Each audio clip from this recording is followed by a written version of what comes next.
नमस्कार. श्री लक्ष्मी नरसिंह प्रतिष्ठान पाथर्डी यांच्या अधिकृत यूट्यूब चॅनलमध्ये आपले सहर्ष स्वागत आहे. श्री लक्ष्मी नरसिंह प्रतिष्ठान पाथर्डी आयोजित राज्यस्तरीय खुल्या ऑनलाईन श्रीमद भगवद्गीता पाठांतर स्पर्धा 2020मध्ये सहभागी झालेल्या सर्व श्रीमद भगवद्गीता अभ्यासक, साधक, प्रचारक, प्रसारक व स्पर्धकांचे मनपूर्वक धन्यवाद. आपण बहुसंख्येने या स्पर्धेत सामील होऊन श्रीमद भगवद्गीता प्रचार व प्रसाराबरोबरच अनेकांचा अभ्यास वाढविण्यास व प्रेरणा देण्यास कारणीभूत झाला आहात. त्याबद्दल आपणा सर्वांचे मनपूर्वक धन्यवाद.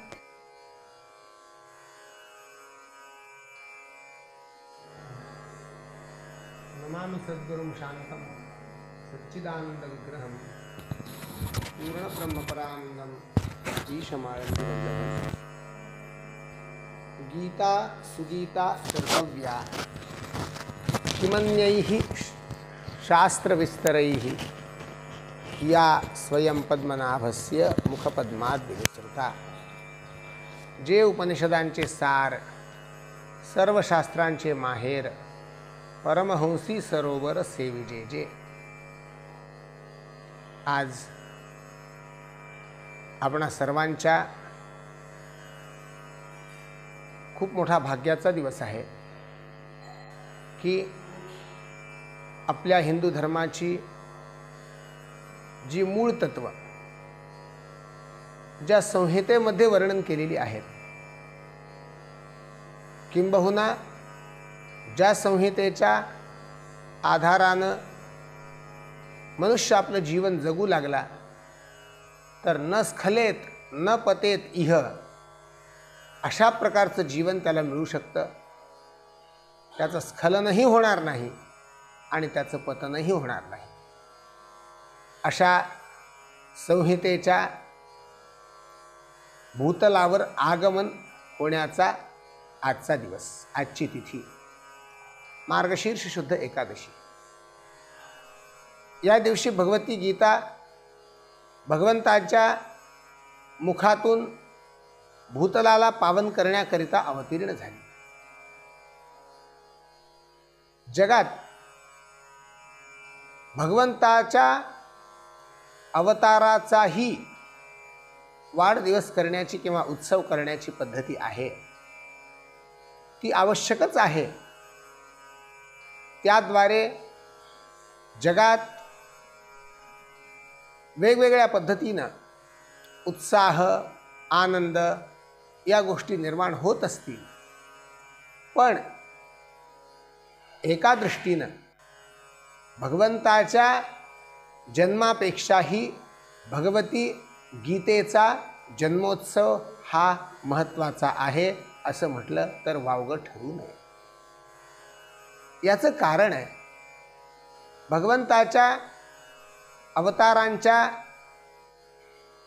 संकल्पाचा विचार जर आपण केला, यदा यदा हि धर्मस्य ग्लानिर्भवति भारत अभ्युत्थानम अधर्मस्य तदात्मानं सृजाम्यहम. परमात्मा स्वतः म्हणतात की धर्माची ग्लानी आणि अधर्माचा उत्कर्ष या दोन गोष्टी जेव्हा होतात त्यावेळी मी स्वतःला निर्माण करवितो.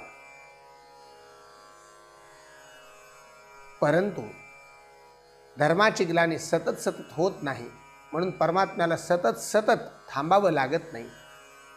परमात्मा इथे नसतानाही धर्माची ग्लानी होऊ नये याकरता भगवंतानं जो ग्रंथ आपल्याला उपलब्ध करवून दिला, किंबहुना भगवंताच्या नसताना जो ग्रंथच भगवंताच्या अस्तित्वाचं काम करवून देणार आहे, अशा प्रकारचा ग्रंथ म्हणजे भगवती गीता आहे. हिंदू धर्माच्या सर्व तत्वांच्या समावेशाचा अभ्यास कोणत्या ग्रंथातून करावा असा विचार जेव्हा येतो त्यावेळी अनेक ग्रंथ आपल्या समोर येतात. महर्षी वेदव्यासांनी रचलेलं व्यापक असलेलं श्रीमद महाभारत असेल, महर्षी वाल्मिकींनी रचलेलं 24,000 श्लोकांचं आदिकाव्य वाल्मिकी रामायण असेल, ऋग्वेद, यजुर्वेद, सामवेद, अथर्ववेद हे वेद असतील, उपवेद असतील, किंबहुना 10 उपनिषद असतील. याचबरोबर जगद्गुरु शंकराचार्य महाराजांनी या ग्रंथांवर अर्थात 10 उपनिषद, भगवती गीता आणि ब्रह्मसूत्र इत्यादिकांवर केलेलं भाष्य असेल, या सगळ्या गोष्टी आहेतच आहेत. परंतु या गोष्टींमध्ये आपल्याला आपली बुद्धी खर्च करणं कलियुगाच्या दृष्टीनं दुरापास्त आहे. अशा वेळी प्रत्येकाला आपला धर्म सहज कळावा, सोपेपणानं कळावा, करतला मलकवत व्हावा, याकरता म्हणून ज्या ग्रंथाचा उद्भव झाला, भगवंतानं खूप विचार करून केला. परमात्मा स्वतः प्रतिज्ञापूर्वक श्री ज्ञानेश्वरीमध्ये म्हणतात, तैसे सर्वज्ञेही मिया सर्वही निर्धारुनिया निकेते धनंजया उपदेशिले तुझ. सर्वज्ञ असलेला मी, त्यानं सगळा विचार केला, त्या मी सगळ्या ग्रंथांचा विचार केला. कारण भगवंतानं फक्त उपनिषदांचाच विचार केला नसेल, इथे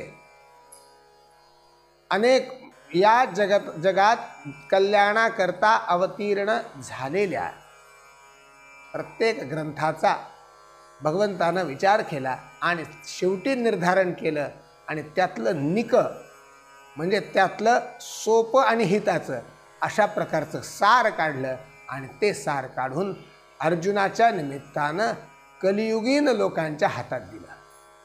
अशा प्रकारचा ग्रंथ म्हणजे भगवद्गीता. विचार करा. आणि म्हणून माऊली बोलते, जे उपनिषदांचे सार, सर्व शास्त्रांचे माहेर, परमहंसी सरोवर सेविजे. सर्व उपनिषदांचं सार म्हणून ज्याच्याकडे पाहावं, सगळ्या शास्त्रांनी आपली मातृभूमी म्हणून जिच्याकडे पाहावं, प्रत्येक शास्त्रात असलेला सिद्धांत, मातृभूमी म्हणजे काय असतं, स्वतःचा मूल उद्भव ज्या ठिकाणी आहे त्याला मातृभूमी म्हणतात. एखादी व्यक्ती खूप मोठी दिसते आपल्याला, पण ती व्यक्ती अगदी पहिल्या दिवशी जे जन्माला आली, ती ज्या ठिकाणी आली ते खूप स्थान महत्त्वाचं मानलं जातं. म्हणून प्रभू रामचंद्रांनाही आपल्या मातृभूमीचा गौरव अंतःकरणात स्थिर ठेवल्याशिवाय राहवत नाही महाराज. लक्ष्मणाला म्हणावं वाटतं, अपि स्वर्णमयी लंका नमे लक्ष्मण रोचते, जननी जन्मभूमिश्च स्वर्गात अपि गरीयसी. आज रावणाला मारण्याची ताकद, क्षमता माझ्यामध्ये ज्यामुळे आली आहे, ते माझं मूळ शरीर, त्या शरीराचं मूळ रूप मला ज्या ठिकाणी मिळालं ती माझी अयोध्या आहे. म्हणून अयोध्येचं जे मोठेपण आहे हे प्रभू रामचंद्रांच्या दृष्टीनं जितकं महत्त्वाचं आहे, तसं सर्व शास्त्रांच्या दृष्टीनं भगवद्गीतेचं मोठेपण. का? सर्व शास्त्रांमध्ये जे जे सिद्धांत आले आहेत त्या सिद्धांताचं लघुरूप, त्या सिद्धांताचं मूळ रूप आपल्याला श्रीमद भगवद्गीतेमध्ये पाहायला मिळतं. कारण भगवंतानं ती रचना त्या पद्धतीनं करून ठेवली म्हणून. इतर कोणालाही हे जमलं नसतं. एकीकडे व्यक्ती सर्वज्ञ लागते, एकीकडे सगळं व्यवस्थित कुठे काय आहे, यातलं आत्ता उपयोगाचं काय आहे हे कळावं लागतं. सगळीकडे काय आहे हेही कळावं लागतं आणि आत्ता यातलं काय उपयोगाचं हेही कळावं लागतं. या दोनही गोष्टी जेव्हा होतात तेव्हा त्यातून जे जन्माला येतं ते सगळ्यांच्या कल्याणाचं असतं आणि ते सगळीकडे असलेलं असतं. म्हणून भगवद्गीतेचं महत्त्व या ठिकाणी आहे. ही सगळ्यांची आई आहे. एकीकडे भगवंताची ती मूर्ती आहे. ज्ञानेश्वर माऊलींनी या भगवद्गीतेबद्दल बोलत असताना ही वाङ्मयी, प्रभूंची ही वाङ्मयी मूर्ती आहे असं म्हटलं. साक्षात परमात्माच आहेत. श्रीमद भागवताला आपण ज्याप्रमाणे श्रीमद भागवताख्योयम, श्रीमद भागवत नावाचा हा जो ग्रंथ आहे हा भगवंताची वाङ्मयी मूर्ती आहे असं महात्म्यात ज्याप्रमाणे म्हटलं, प्रत्यक्ष कृष्ण एव ही, प्रत्यक्ष श्रीकृष्ण आहेत असं म्हटलं, त्याचप्रमाणे भगवती गीता ही भगवंताचं वाङ्मय रूप आहे. अशा या वाङ्मयी मूर्तीच्या आविर्भावाच्या निमित्तानं भगवद्गीतेचं काही चिंतन व्हावं या दृष्टीनं आपण बोलतो आहोत.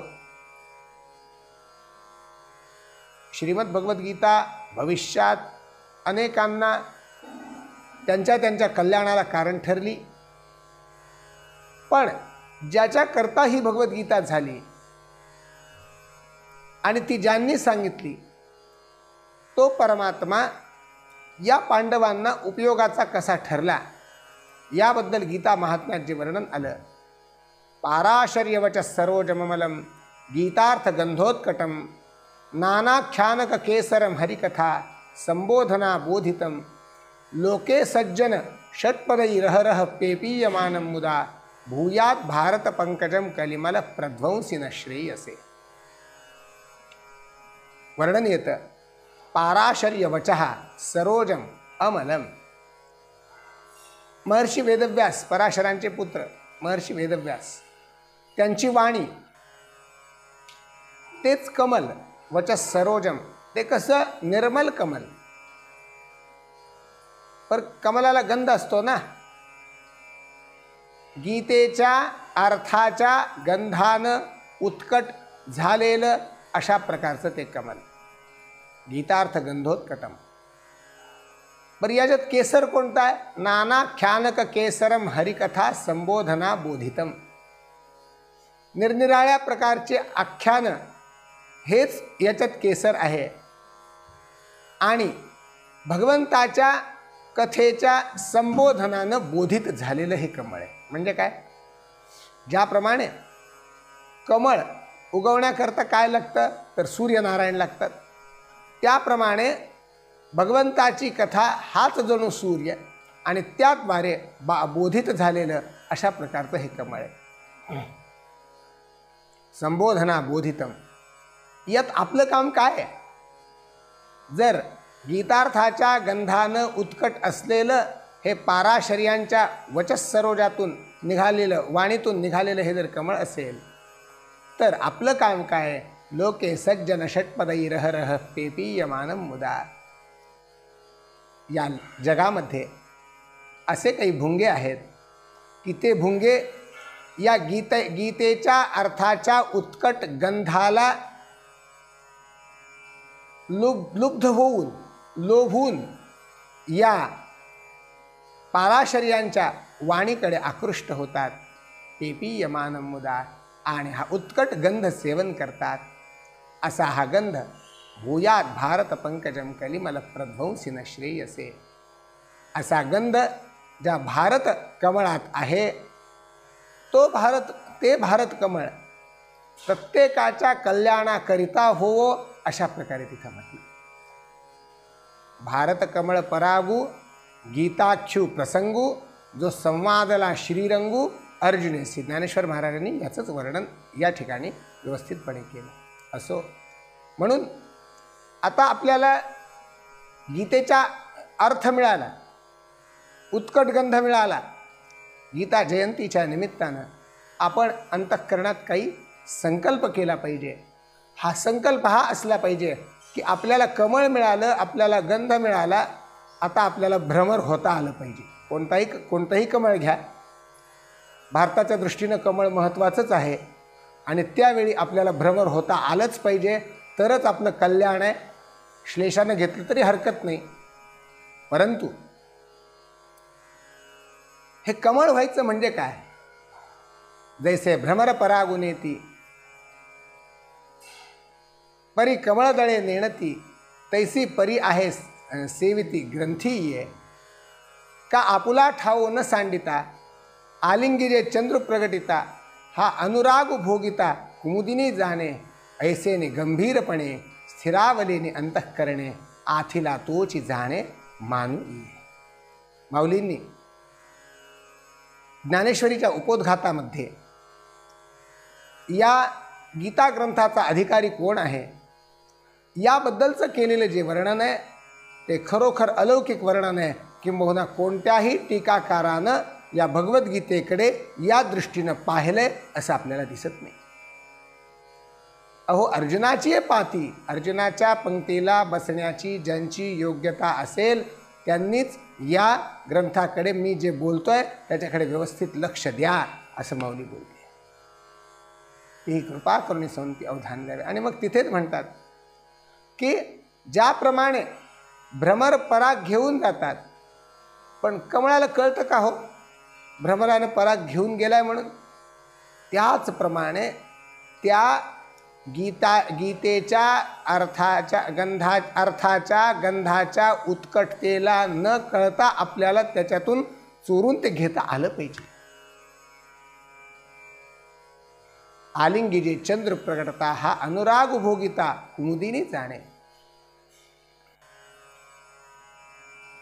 चंद्राला ठाऊक नाही आपल्यामुळं कुमुदिनीचा उदय झालेला आहे का आपुला ठाव न सांडिता. चंद्राला इथपर्यंत यावं लागत नाही, पण चंद्राच्या अस्तित्वाचा परिणाम म्हणून कुमुदिनीचा उदय व्हावा.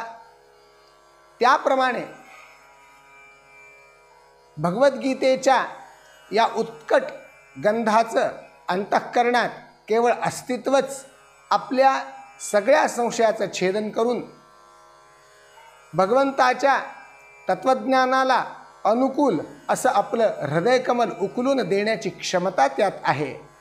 म्हणून ते अस्तित्व आपल्या अंतःकरणात यावं याकरिता म्हणून मनुष्यानं भ्रमर झालं पाहिजे असं म्हटलं तर वावगं ठरू नये. या पद्धतीनं भगवद्गीतेचा आश्रय प्रत्येकानं घेतला पाहिजे. तो आश्रय कोणकोणत्या पद्धतीनं घेता येतो? तो आश्रय श्रवणानं घेता येतो, तो आश्रय पठनानं घेता येतो, तो आश्रय अर्थानं घेता येतो. तेवी श्रवणे पाठे अर्थे मोक्षुची लाभे. गीता श्रवण करावी. वाचता येत नसेल श्रवण करावी, वाचता आलं संस्कृत शिकावं आणि त्याबरोबर भगवद्गीता शिकावी आणि भगवद्गीतेच्या अर्थाचं चिंतन करावं. पहिली गोष्ट ही पराधीन आहे, दुसरी गोष्ट ही नंतर येणारी आहे, मधली गोष्ट जी आहे की गीतेचा पाठ करावा. ये गीतेचा पाठू जो जाणे तयाचे सांगातीपणे गीता लिहोनी वाहणे पुस्तक मिशे. गीतेचा पाठ जो जाणतो त्याच्या सांगाती राहून, त्याच्या बरोबर राहून, त्याच्या जवळ राहून गीतेचा लिखाणही आपल्याला करता यावं असं ज्ञानेश्वर महाराजांचं म्हणणं आहे. असो मी अधिक विस्तार करत नाही, परंतु अशा या गीतेची एक सेवा म्हणजे गीतेचं पठण करून घेणं. पठण करणं, पहिल्यांदा स्वतः पठण करणं आणि त्यानंतर गीतेचं पठण करवून घेणं. आमचे परममित्र आदरणीय डॉक्टर श्रीधरजी देशमुख यांनी लक्ष्मी नृसिंह प्रतिष्ठानच्या माध्यमातून एक खूप सुंदर अशा प्रकारची स्पर्धा आयोजित केली. युग स्पर्धेचं आहे. मुलांना आपण किती म्हणा तू पाठ कर, तू पाठ कर, तो काही करत नाही. पण स्पर्धा आहे म्हटलं की मग तो रात्रीचा दिवस केल्याशिवाय राहत नाही. म्हणून मोठे असतील, मुलं असतील, अशा स्पर्धेच्या कोणत्या का निमित्तानं होईना भगवद्गीता मुखावर येते या इतका स्तुत्य उपक्रम दुसरा कोणता नाही.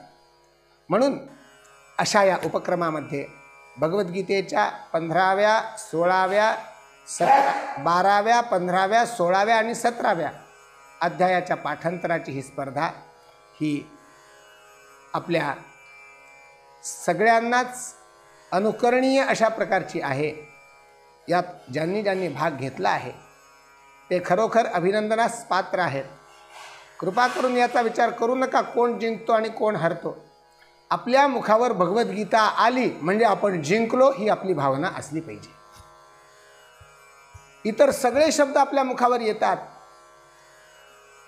पण जोपर्यंत भगवद्गीतेचा आश्रय आपल्याकडून होत नाही, आत्ताचा आश्रय आपण जिंकावं याच्याकरता आहे, बरोबर आहे, पण स्पर्धा जिंकण्याकरता नको, तर जग जिंकण्याकरता या अक्षरांचा आश्रय आपण करावा. कारण एवढी एकच स्पर्धा आपल्या जीवनात आहे असं समजू नका. आपण जिथे जिथे जाऊ त्या त्या ठिकाणी आपल्याला स्पर्धेला तोंड द्यावं लागतं.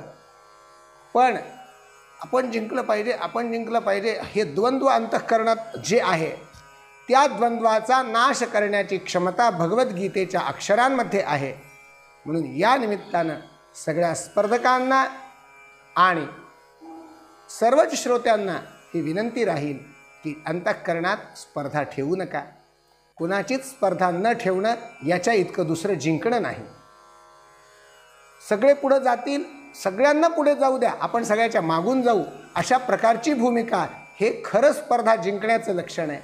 आपल्या शेजारचा पुढे गेला, त्याला तो जिंकल्यानंतर, त्याला बक्षीस मिळाल्यानंतर त्याचं अभिनंदन करण्याचं मोठेपण आपण स्पर्धक असतानाही ठेवणं हे खरं स्पर्धा जिंकण्याचं लक्षण आहे.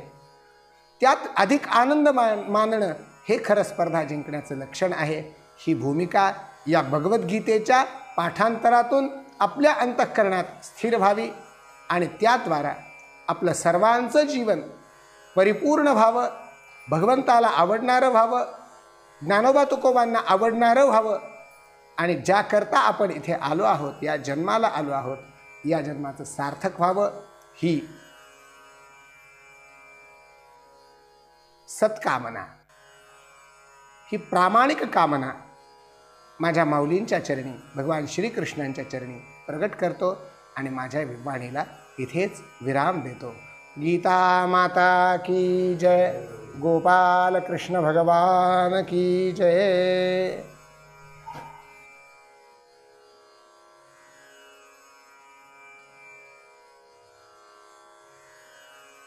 नमामि सद्गुरुं शांतं सच्चिदानंदविग्रहं पूर्णब्रह्मपरानंदं ईशमाळंदीवल्लभं. बाप बाप ग्रंथ गीता, जो वेदी प्रतिपाद्य देवता, तो श्रीकृष्ण वक्ता जिये ग्रंथी. तेथीचे गौरव कैसे वानावे, जे शंभूचेही मती नागवे. ते आता नमस्कारी जे जीवे भावे हेची भले. जगद्गुरू भगवान श्रीकृष्णांचं पुण्यस्मरण करून या भारत देशाच्या जगद्व्यापक आणि जगदोद्धारक अशा दिव्य संस्कृतीच्या जीवनमूल्यांच्या वर्णनानं परिप्लुत असलेल्या भगवद्गीतेच्या या जन्मदिवशी भगवान श्रीकृष्णांना आणि त्यांची अर्धांगिनी किंबहुना एक पत्नी असलेल्या अशा प्रकारच्या भगवद्गीतेला साष्टांग नमस्कार करून आज श्रीमद भगवद्गीतेच्या जयंतीचा हा दिवस आहे. आपल्याकडे उत्सवाची जी संकल्पना आहे ती संकल्पना अशीच आहे की जी व्यक्ती, जो ग्रंथ, जी विचारधारा, जे तत्व, जे मूल्य, जो भगवंताचा अवतार जगाच्या कल्याणाकरता होतो, तर तो ज्या दिवशी त्याचा उद्भव होतो, ज्या दिवशी त्याचा जन्म होतो, ती वेळा किंबहुना तो समय, तो अवसर मनुष्याच्या दृष्टीने चिरस्मरणीय असतो. अगदी त्याचप्रमाणे भगवद्गीतेच्या जन्माचा हा जो दिवस आहे, मार्गशीर्ष शुक्ल एकादशी, हा दिवस सगळ्यांनी स्मरणात ठेवण्याचा आहे. दिवस स्मरणात ठेवायचा याचा अर्थ असा की त्या दिवशी जी घटना घडली किंवा जी जयंती, ज्याचा जन्म झाला, सगळ्यांना उपयुक्त असलेला, त्याचं स्मरण ठेवायचं. उत्सवाचा महत्त्व म्हणजे जी घटना घडली त्याचं स्मरण ठेवायचं. त्या जन्मलेल्या घटनेच्या स्मरणाचा अर्थ असा आहे की त्यांनी आपल्याला जे सांगितलं त्याचं स्मरण ठेवायचं. त्याचं स्मरण ठेवायचं आणि भगवंताच्या मुखातून जन्म झालेल्या भगवद्गीतेनं प्रतिपादन केलेल्या दिव्य जीवन मूल्यांचं स्मरण आपलं या दिवशी या निमित्तानं जर होऊ लागलं तर आपलेपणाचं म्हणजे शरीर, आपलं जीवत्व, आपलं अस्तित्व, आपला व्यवहार, आपलं जन्ममरण या सगळ्यांचं स्मरण विसरण्याकरता या जीवनमूल्यांचं स्मरण करायचं आहे. म्हणजे आपल्याला विसरून आपण परमात्मरूप बनण्याकरता ज्या जीवनमूल्यांचं स्मरण करायचं आहे ती जीवनमूल्य ज्या भगवद्गीतेने प्रतिपादित केलेली आहेत त्या जीवनमूल्यांचा म्हणजे भगवद्गीतेचा उद्गम भगवंताच्या मुखकमलाच्या पवित्र स्थानातून आज या ठिकाणी या दिवशी झालेला आहे. याचं स्मरण करायचं आणि या स्मरणाकरता आपलं स्मरण विसरण्याकरता जीवनमूल्यांचं स्मरण ज्यात आहे त्या गीतेचं स्मरण करण्याकरता काहीतरी निमित्त असावं म्हणून हे निमित्त आहे गीतेच्या पठणाचं स्मरण. पठणाचं स्मरण. एक गोष्ट लक्षात ठेवायची आहे की आपल्याला जे महत्त्वाचं म्हणून स्वीकारायचं आहे, जे आपल्याला महत्त्वाचं म्हणून आपल्या हृदय आणि जीवी धारण करायचं आहे, ज्या महत्त्वाच्या गोष्टीचं स्मरण आपल्याला मृत्यू येईपर्यंत म्हणजे आपला आगतिक किंवा अशा प्रकारचा दुःखद मृत्यू होईपर्यंत आपल्या स्मरणात राहावं असं जर वाटत असेल तर त्याला एक सोर्स असा आहे की त्याचं महत्त्व आपल्या अंतःकरणासह सतत जागरूक राहिलं पाहिजे.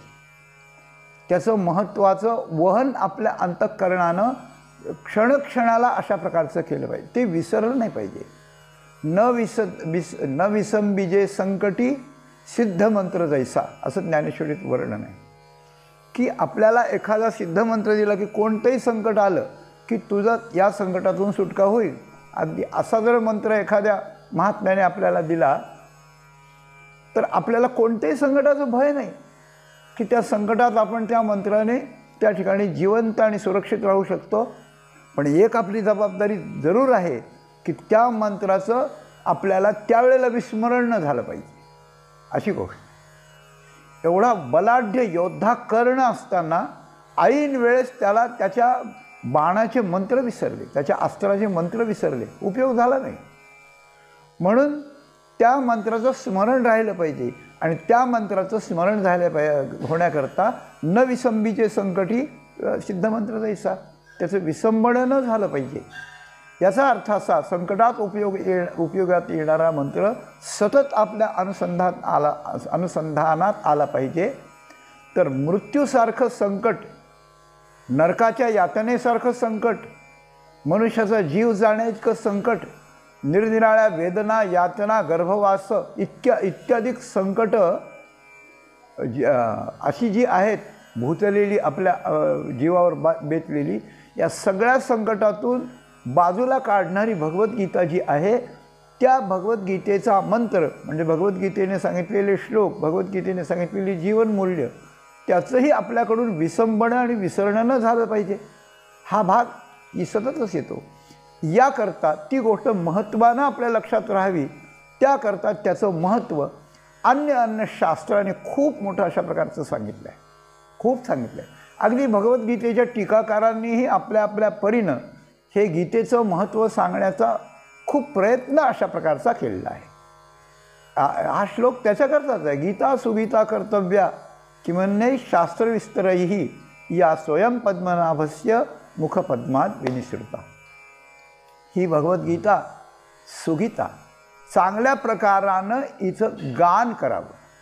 गीता तैशी गीता गावो म्हणे. गीता म्हणायचं आणि गीता म्हणणं आणि गीता गाणं या गोष्टी अशा प्रकारच्या आहेत. तर ते गाणिवे होती लेणे. गीतेला गाणं लेणं नाही, गीता गाण्याला लेणं अशा प्रकारचं आहे असं माऊली म्हणते.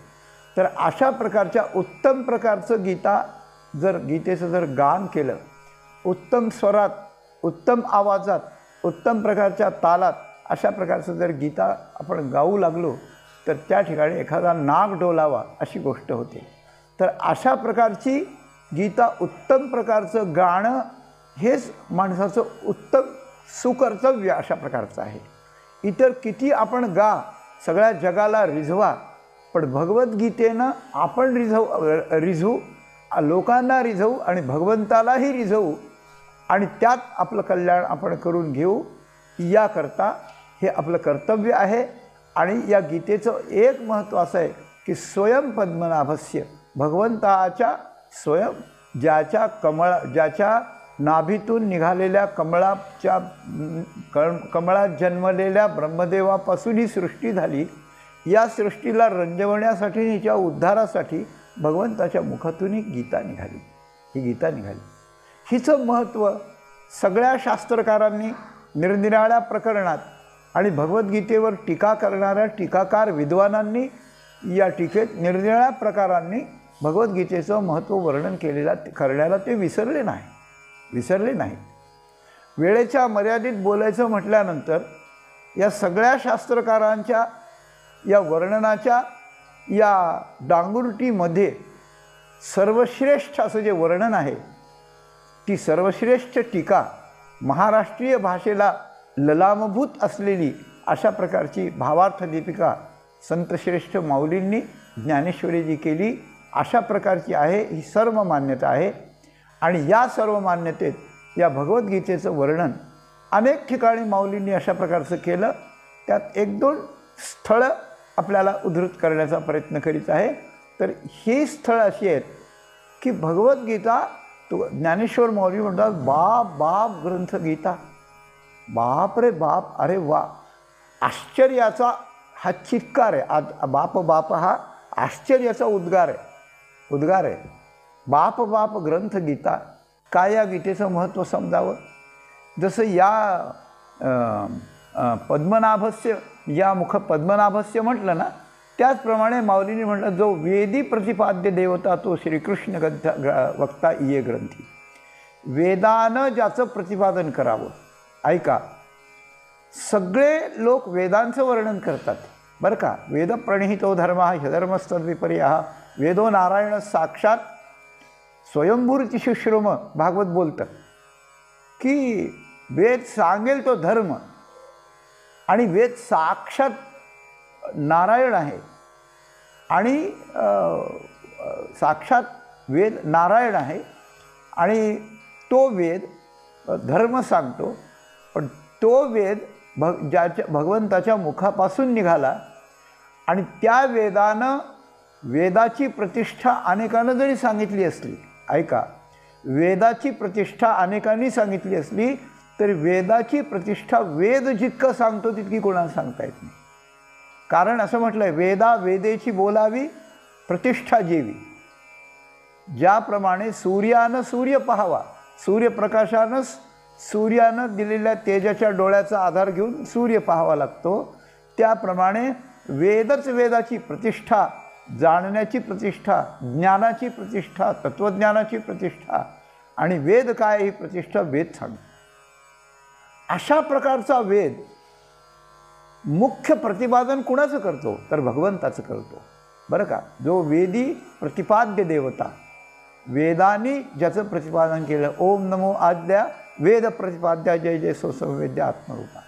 म्हणजे वेदाला प्रतिपाद्य असलेला देवता जो भगवान श्रीकृष्ण आहे, त्या भगवान श्रीकृष्णांच्या मुखातून निघालेली ही गीता आहे.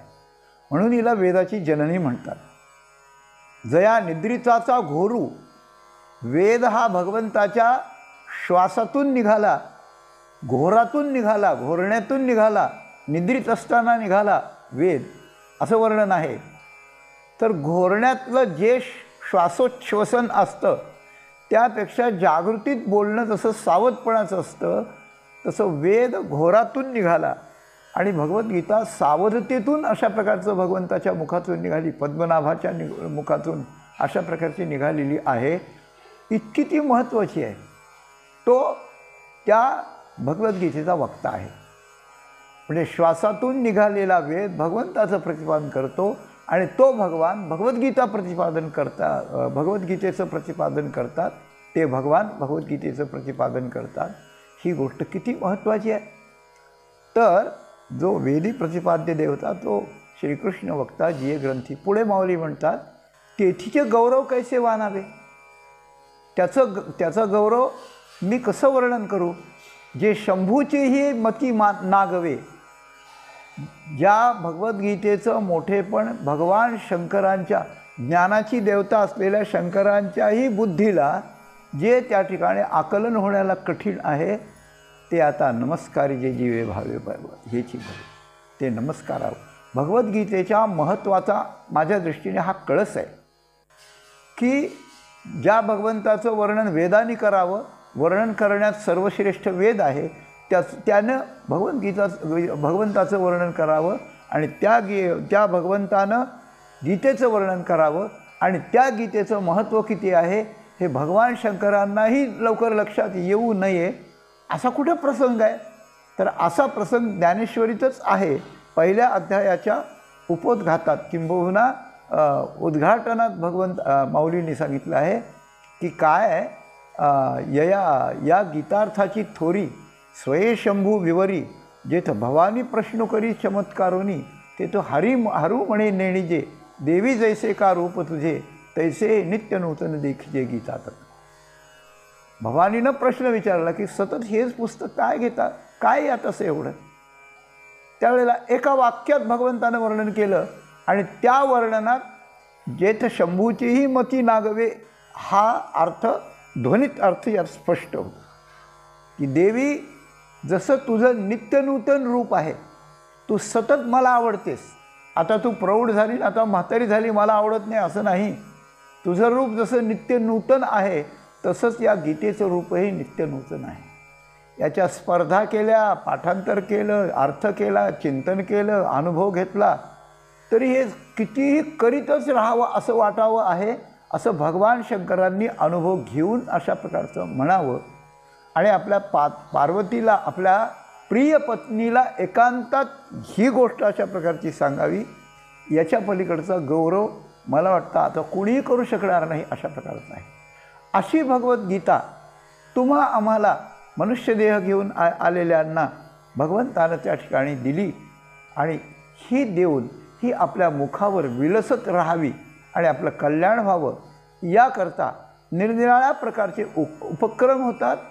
तेव्हा अशा प्रकारची आजची जी आयोजित केलेली आमच्या देशमुख डॉक्टरांनी त्यांच्या प्रतिष्ठानतर्फे आयोजित केलेली ही जी स्पर्धा आहे ही स्पर्धा हे स्मरण राहावं आणि आपलं जीवन धन्य व्हावं याच्याकरता आहे. स्पर्धा म्हणजे काय. स्पर्धा म्हणजे लोकांच्या लक्षात येणार नसेल तर कॉम्पिटिशन मराठी शब्दात सांगतो.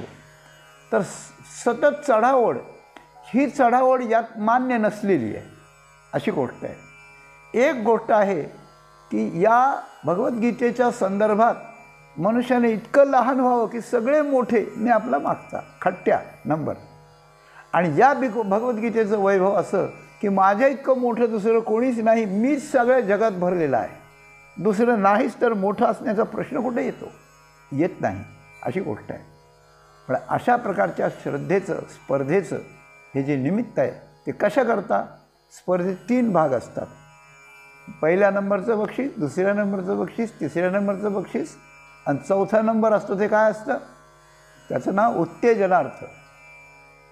मी असं म्हणेन पहिलं दुसरं तिसरं बक्षीस हे ज्याला सन्मानाची इच्छा आहे आणि ज्याला बक्षिसाच्या किमतीचं महत्त्व आहे त्याच्याकरता असेल त्यानिमित्तानं का न होईना पण त्यांनी प्रवृत्त व्हावं. पण खरी गोष्ट असे ही 3 बक्षिसंसुद्धा उत्तेजनार्थच आहे. उत्तेजन म्हणजे काय की ती गोष्ट करायला उत्स्फूर्त बनवणं त्या गोष्टीचं महत्त्व करून हे आपल्याला केलं पाहिजे असं वाटत राहणं आणि ते करीत राहणं हे जे उत्तेजन आहे हे उत्तेजन भगवंतानं भगवद्गीतेनं त्यांच्या एकेका श्लोकानं जसं दिलं आहे तसंच हे उपक्रम करणारे आपल्याला अशा प्रकारचं देतात. आणि या उत्तेजनातून आपण असं करायचं. मशीन जसं हँडल मारलं की इंजिन सुरू होतं. 2-4 वेढे आपल्याला मारावं लागतं ताकद लावून. पण मारल्यानंतर ते जेव्हा सुरू होतं तेव्हा ते दिवसभर 12 तास 24 तास काम करतं. ते त्याप्रमाणे आपल्या अंतःकरणाचं इंजिन या स्पर्धेतून एकदा चालू झालं की भगवद्गीता ही आपलं जीवन ग्रंथ बनला पाहिजे. पहिला प्रथम पठण ग्रंथ बनला पाहिजे बरं का. पठण तच्छृण्वन् प्रपठन विचारण परो भक्त्या विमुच्येन राहे, जसं भागवताचं वर्णन आहे तसं पहिल्यांदा तच्छृण्वन् त्याचं महत्त्व ऐकून, प्रपठन प्रकर्षेण पठनम म्हणजे सतत पठण करणं, श्लोक ना श्लोक, पद पाद ना पाद, पद ना पद उलटी म्हणता आली पाहिजे, सुरुवातीला म्हणता आली पाहिजे, सगळी म्हणता आली पाहिजे गीता. त्याच्यात 18वा अध्याय, 15वा अध्याय, 12वा अध्याय, 9वा अध्याय किंवा 12, 15, 16, 17 वगैरे जे स्पर्धेला आहेत ते, आणि सगळीच गीता आपल्या पठणात असली पाहिजे, आपल्या वर्णनात असली पाहिजे. आपल्याला कुठेही व्याख्यान केलं पाहिजे करलं तर यातले संदर्भ आपल्याला देता आले पाहिजे, आपल्या चिंतनात असली पाहिजे, आचरणात असली पाहिजे. पहिल्यांदा श्रवणात, नंतर पठणात, नंतर अर्थचिंतनात, अर्थाच्या बाबतीत चिंतनात, नंतर त्यात सांगितलेलं कर्तव्य, गीता सुखी गीता कर्तव्य आचरणात असली पाहिजे, आणि श्रद्धेनं आचरणातून आपल्या अनुभवात आली पाहिजे. ऐसे केव्हा करीशी देवा गीता यावी अनुभवा, असा एक अभंग आहे. तर गीता अनुभवाला यावी, तसं एक तरी ओवी अनुभवावी, तशी त्या ठिकाणी गीतेचा अनुभव यावा. तेव्हा श्रवणापासून आणि पठणापासून अनुभवापर्यंत आपण जावं, हे काम आपल्या जीवनात करवून देणारी एक गीता आणि एक ही स्पर्धा आहे. तर ही स्पर्धा आपल्याला या पद्धतीनं श्रवणापासून आणि स्पर्धेच्या निमित्तानं पठणाचा छंद लागेपर्यंत, छंद लागून शेवटी अनुभवापर्यंत आपल्याला उपयोगाला यावी. आणि या भगवद्गीतेनं आपल्याला भगवद्गीतेच्या जयंतीच्या निमित्तानं भगवद्गीतेनं आपल्याला बाळ समजून आपल्याला मांडीवर घ्यावं आणि आपलं जीवन संपूर्ण आणि निहाल अशा प्रकारचं करावं. अशा प्रकारची सद्भावना माऊलींच्या चरणी करून मी इथे थांबतो. धन्यवाद.